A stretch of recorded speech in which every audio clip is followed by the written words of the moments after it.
Cette capsule a pour objectif de présenter Stata, les fichiers .dta contenant des bases de données et les fichiers .do avec des commandes exécutables.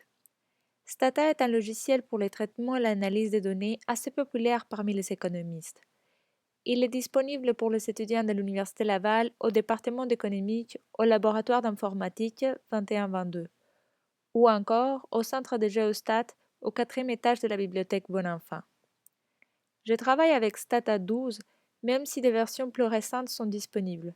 Si vous avez accès à la version 9 ou antérieure, vous risquez d'avoir des problèmes pour ouvrir les bases de données. Notre première tâche consiste à télécharger les données de la page web sur une clé USB. Allez sur le site internet et trouvez les fichiers auto.dta. En faisant un clic droit, vous pouvez enregistrer les fichiers. Cherchez votre clé USB dans l'ordinateur et enregistrez. J'ai Stata sur mon dock. Si vous avez un Mac, vous pouvez le retrouver aussi dans les dossiers Applications, Stata et cliquez sur l'icône. Si vous travaillez sur Windows, allez sur Démarrer, tous les programmes, ouvrez le dossier Stata et cliquez sur l'icône. Ce logiciel présente par défaut 4 fenêtres. En bas à droite, la fenêtre des commandes. Écrivons par exemple la commande Clear. J'appuie Entrée pour l'exécuter. Elle apparaît tout de suite dans la fenêtre des résultats, la grande fenêtre à droite. Cette commande efface toute base de données ouverte, mais comme il n'y avait rien avant, on n'observe pas de changement. En haut à gauche, la fenêtre Review affiche l'historique des commandes exécutées. On voit donc la commande Clear qu'on vient d'exécuter. En bas, on retrouve les noms des variables de la base de données ainsi que leur étiquette Label. Il s'agit d'une petite description du contenu de la variable. Il y a plusieurs façons d'exécuter une commande. On a exécuté la commande Clear à travers de la fenêtre Commande. On peut aussi exécuter des commandes de façon interactive en cliquant sur des icônes de la barre de menu. C'est justement ce qu'on va faire pour ouvrir la base de données qu'on vient de télécharger. Vous savez qu'un fichier est accessible directement sur Stata lorsqu'il y a une extension .dta après son nom.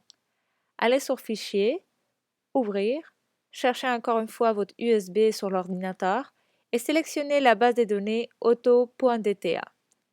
Open. On voit tout de suite les noms des variables et leur description qui apparaît. Dans la fenêtre Review, la commande qu'on vient d'exécuter manuellement, ainsi que dans la fenêtre des résultats.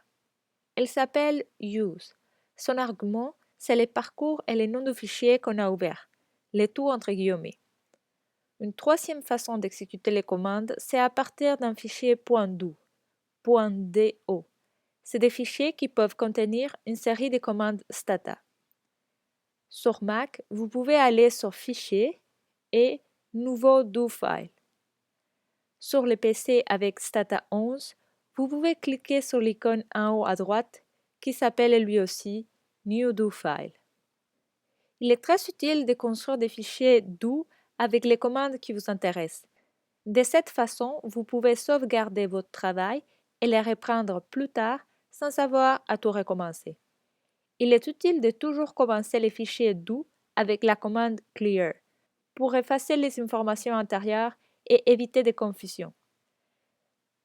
Pour exécuter un fichier do, vous devez appuyer sur l'icône do en haut à droite de la fenêtre.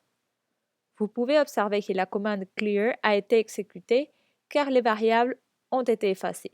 Notre deuxième commande est use, suivie par les parcours et les noms de fichiers entre guillemets.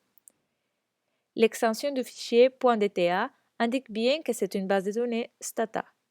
Pour exécuter une commande en particulier et non pas les fichiers au complet, je souligne la commande et je clique sur l'icône do. À nouveau, on a à gauche les noms des variables avec leur étiquette.